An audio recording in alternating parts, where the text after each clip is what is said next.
City cable news కి స్వాగతం. Counting కేంద్రంలో అలజడులు సృష్టిస్తే అరెస్టు చేసి జైలుకు పంపుతామని రాష్ట్ర ఎన్నికల ప్రధాన అధికారి ముఖేష్ కుమార్ మీనా హెచ్చరించారు. జూన్ 4వ తేదీన జరిగే ఓట్ల లెక్కింపుకు అన్ని ఏర్పాట్లు పూర్తి చేసినట్లు రాష్ట్ర ఎన్నికల ముఖ్య అధికారి ముఖేష్ కుమార్ మీనా స్పష్టం చేశారు. కౌంటింగ్ ఏర్పాట్ల పరిశీలనలో భాగంగా మచిలీపట్నం వచ్చిన ఆయన కృష్ణా యూనివర్సిటీలో కౌంటింగ్ కేంద్రాన్ని పరిశీలించారు. కౌంటింగ్ కేంద్రంలో అలజడులు సృష్టిస్తే అరెస్టు చేసి జైలుకు పంపుతామని రాష్ట్ర ఎన్నికల ప్రధాన అధికారి ముఖేష్ కుమార్ మీనా హెచ్చరించారు. ఈ సందర్భంగా ఆయన మీడియాతో మాట్లాడుతూ కౌంటింగ్ రోజున ఎటువంటి అలర్లకు తావు లేకుండా పటిష్టమైన భద్రతా చర్యలు చేపట్టామన్నారు. పోస్టల్ బ్యాలెట్ ఓట్ల వివాదంపై కూడా సీఈఓ స్పందించారు. గెస్టెడ్ సంతకం సడలింపుపై వైసీపీ నేతల ఫిర్యాదుపై ఇప్పటికే క్లారిఫికేషన్ ఇచ్చామన్నారు. వారి అనుమానాలు నివృత్తి చేసేందుకు ఈసీకి రిఫర్ చేశామన్నారు. దీనిపై నేడో రేపో క్లారిటీ వస్తుందని ఆయన పేర్కొన్నారు. మచిలీపట్నంలో కృష్ణా డిస్ట్రిక్ట్ సంబంధించి స్ట్రాంగ్ రూమ్స్ 7 కాన్స్టిట్యున్సీస్ ఉన్నాయి. ఇక్కడ స్ట్రాంగ్ రూమ్స్ తర్వాత కౌంటింగ్ సెంటర్ ఇన్స్పెక్షన్ కోసం వచ్చాము. బేసికలీ 2 రకాల ఇష్యూ చూడడానికి రావడం జరిగింది. ఒకటి రేపు 4th ఉన్న కౌంటింగ్ సంబంధించి అన్ని ఇన్ఫ్రాస్ట్రక్చర్, ఇంటర్నెట్ సౌకర్యాలు, బ్యారికేడింగ్, మూమెంట్ ఫ్లో అన్నీ సరిగ్గా చేయడం జరిగిందా లేదా. సెకండ్, సెక్యూరిటీ విషయంలో what type of arrangements are here. So ఈరోజు అన్ని చూసిన తర్వాత ఆల్ టేబుల్స్ అన్నీ ప్రతి కాన్స్టిట్యున్సీలో 14 టేబుల్స్ పెట్టడం జరిగింది. All halls are properly now prepared. Internet facility కూడా ఏర్పాటు చేశారు. మనకు ఈ ట్యాబులేషన్ సంబంధించి, ఎన్కోడ్ సంబంధించి ట్రైనింగ్స్ కూడా ఆల్రెడీ అయిపోయినాయి. తర్వాత సీసీటీవీ కెమెరాలు ఇవన్నీ కూడా ఏర్పాటు చేయడం జరిగింది. So all the preparations are properly done. That I'm satisfied. దీంతోపాటు సెక్యూరిటీకి ఇక్కడ మనకు సిఏపిఎఫ్ ఆల్రెడీ ఇక్కడ ఉన్నది, ప్లాటూన్ ఉంది. అన్ని స్ట్రాంగ్ రూమ్స్ కూడా వెళ్ళి చూడడం జరిగింది. డబల్ లాక్స్ ఉన్నాయి, సీసీటీవీ కెమెరా కవరేజ్ ఉన్నది, 24 hours సర్వేలెన్స్ ఉంది. తర్వాత ఈ second layer, second perimeter, third perimeter కూడా ఎస్పీ గారు అన్ని అరేంజ్మెంట్ చేశారు. నా ఆ రోజు మా ఉద్దేశం అంటే ఇది చూసిన తర్వాత నా కమిషన్కి రిపోర్ట్ చేయాలి. All proper arrangements and proper security రెండు. ఇంతకుముందు ఎస్పీ గారితో కూడా డిస్కషన్ జరిగింది. ఆ రోజు చేయాల్సిన సెక్యూరిటీ అరేంజ్మెంట్స్ కౌంటింగ్ డే సంబంధించి. తర్వాత కౌంటింగ్ డే తర్వాత కూడా కొన్ని ఇన్సిడెంట్స్ ఇక్కడ అయితే జరగలేదు, బట్ కొన్ని జిల్లాల్లో జరిగినాయి. ఇక్కడ కూడా కానీ ట్రబుల్సమ్ స్పాట్స్ అంటే villages, trouble prone villages, some persons అందరినీ కూడా ఐడెంటిఫై చేయడం జరిగింది. పికెట్స్ కూడా పెట్టడం జరిగింది. So on that day of counting లోపల హాల్లో ఎవరైనా ఏమైనా డిస్టర్బెన్స్ చేయడానికి ప్రయత్నం చేస్తే ఇమీడియట్గా అరెస్ట్ చేసేసి జైలుకి పంపించడం జరుగుతుంది. క్లియర్ ఇన్స్ట్రక్షన్ ఎలక్షన్ కమిషన్ ఉన్నాయి.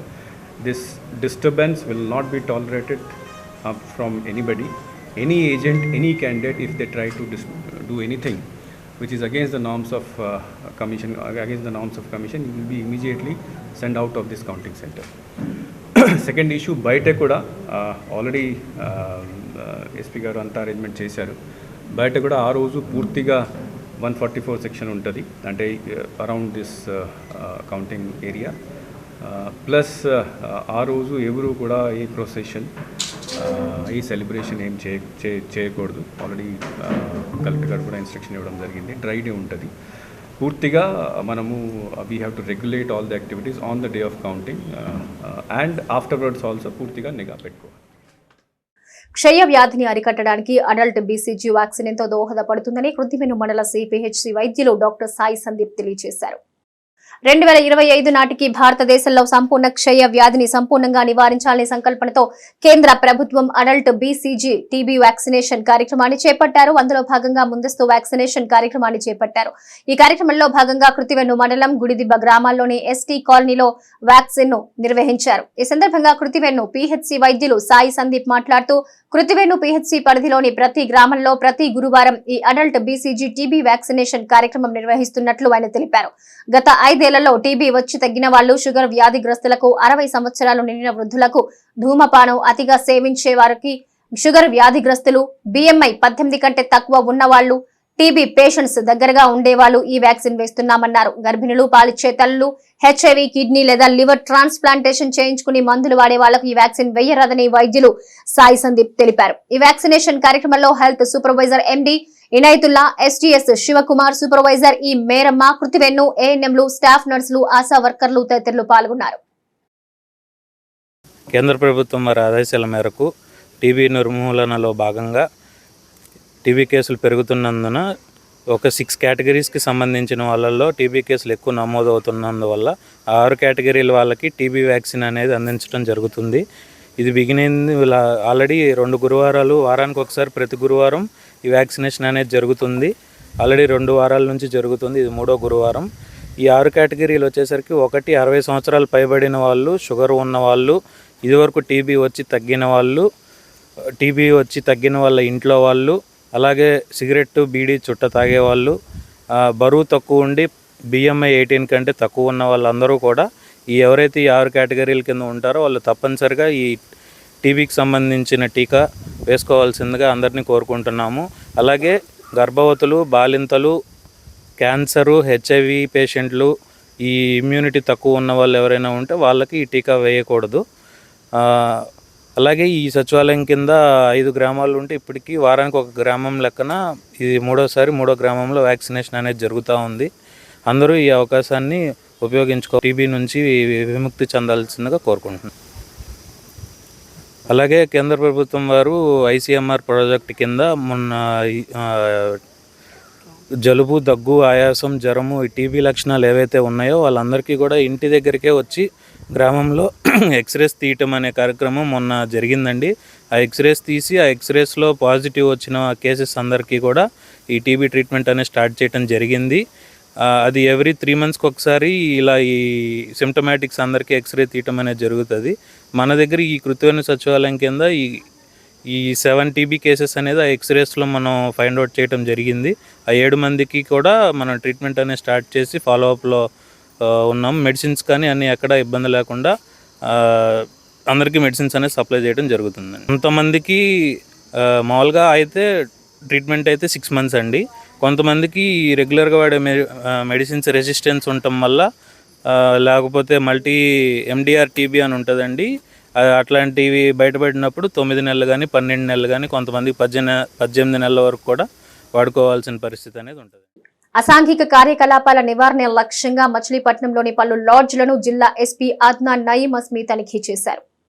జూన్ 4వ తేదీన జరగనున్న కౌంటింగ్ ప్రక్రియ ప్రశాంత వాతావరణంలో నిర్వహించేందుకు, అనుమానితుల కదలికలపై నిరంతరం నిఘా ఏర్పాటు చేసేందుకు, అసాంఘిక కార్యకలాపాలను నివారించే లక్ష్యంగా జిల్లా ఎస్పీ అద్నాన్ నయీం అస్మీ మచిలీపట్నం పరిధిలోని పలు లాడ్జ్లను డీఎస్పీ అబ్దుల్ సుభాన్ తో కలిసి ఆకస్మికంగా తనిఖీ చేశారు.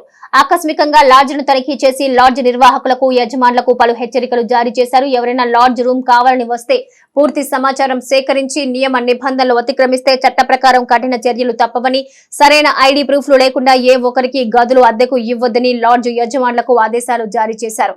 ఎవరైనా అనుమానితులు తారసపడితే వెనువెంటనే సమాచారం పోలీసులకు అందజేయాలన్నారు. లాడ్జ్ లో ఉన్న ప్రతి గదిని క్షుణ్ణంగా తనిఖీ చేసి అక్కడ బస చేస్తున్న వ్యక్తులను, వారు ఎక్కడి నుంచి వచ్చింది, ఏ పని మీద వచ్చింది, ఎన్ని రోజులు బస చేసేది అడిగి తెలుసుకున్నారు. కృష్ణా యూనివర్సిటీలో ఏర్పాటు చేసిన ఎన్నికల కౌంటింగ్ కేంద్రాన్ని రాష్ట్ర ఎన్నికల అధికారి ముఖేష్ కుమార్ మీనా పరిశీలించారు. రాష్ట్ర ఎన్నికల ముఖ్య అధికారి ముఖేష్ కుమార్ మీనా ఎన్నికల కౌంటింగ్ దగ్గర పడుతూ ఉండడంతో కృష్ణా యూనివర్సిటీలో ఏర్పాటు చేసిన కౌంటింగ్ కేంద్రాన్ని ఆయన పరిశీలించారు. కౌంటింగ్ రోజున ఎలాంటి అవాంఛనీయ సంఘటనలు జరగకుండా తగు ఏర్పాట్లు చేయాలని ఆయన అధికారులను ఆదేశించారు. అనుమతి లేనిదే కౌంటింగ్ కేంద్రం వద్దకు ఎవరిని అనుమతించొద్దని ఆయన అధికారులకు తెలిపారు. జిల్లా ఎన్నికల అధికారి మరియు జిల్లా కలెక్టర్ డీకే బాలాజీ, జిల్లా ఎస్పీ నయీం అస్మీలతో కలిసి ఈవీఎంలు భద్రపరిచే స్ట్రాంగ్ రూమ్లను ఆయన పరిశీలించారు. ఓట్ల లెక్కింపుకు ఎన్ని టేబుల్స్ ఏర్పాటు చేసింది, లెక్కింపులో ఎలక్షన్ కమిషన్ చేసిన సూచనలకు తగినట్టుగా చేసిన ఏర్పాట్లను అధికారులు ఆయనకు వివరించారు. ఓట్ల లెక్కింపు ప్రక్రియ సజావుగా జరిగేందుకు అన్ని రకాలుగా సంసిద్ధంగా ఉన్నట్లు కలెక్టర్ ఆయనకు తెలియజేశారు. జంపానవారి శ్రీ అంకమ్మ తల్లి జాతర మహోత్సవాలు ఘనంగా ప్రారంభమయ్యాయి. ఆలయ ప్రాంగణంలో ఆలయ కమిటీ అధ్యక్షులు జంపన మాణిక్యాలరావు, సభ్యులు బడమటి సుబ్బారావు, పడమటి వెంకటేశ్వరరావు, రడ్రౌతు రవిబాబులు మీడియా సమావేశంలో జాతర మహోత్సవాలకు సంబంధించిన వివరాలు వెల్లడించారు. 30వ తేదీ గురువారం, 31వ తేదీ శుక్రవారం రోజుల్లో అంకమ్మ తల్లి జాతర మహోత్సవాలు నిర్వహించనున్నట్టు పేర్కొన్నారు. 130 సంవత్సరాల నుంచి ప్రతి 3 సంవత్సరాలకు ఒకసారి అంకమ్మ తల్లి అమ్మవారి జాతర నిర్వహిస్తున్నట్టు చెప్పారు. కావున భక్తులు అమ్మవారిని దర్శించుకుని మొక్కుబడులు చెల్లించుకోవాల్సిందిగా ఆలయ కమిటీ సభ్యులు విజ్ఞప్తి చేశారు. కొత్తపాలెం గ్రామంలో వేంచేసి ఉన్న శ్రీ జంపానవారి అంకమ్మ తల్లి జాతర మహోత్సవం 30 గురువారం, 31 శుక్రవారం నాడు జరుపబడును. ఈ కార్యక్రమానికి భక్తులందరూ ఇచ్చేసి తన మొక్కుబళ్ళు తీర్చుకోవాల్సిందిగా కోరుచున్నాం. సిటీ కేబుల్ న్యూస్ సమాప్తం.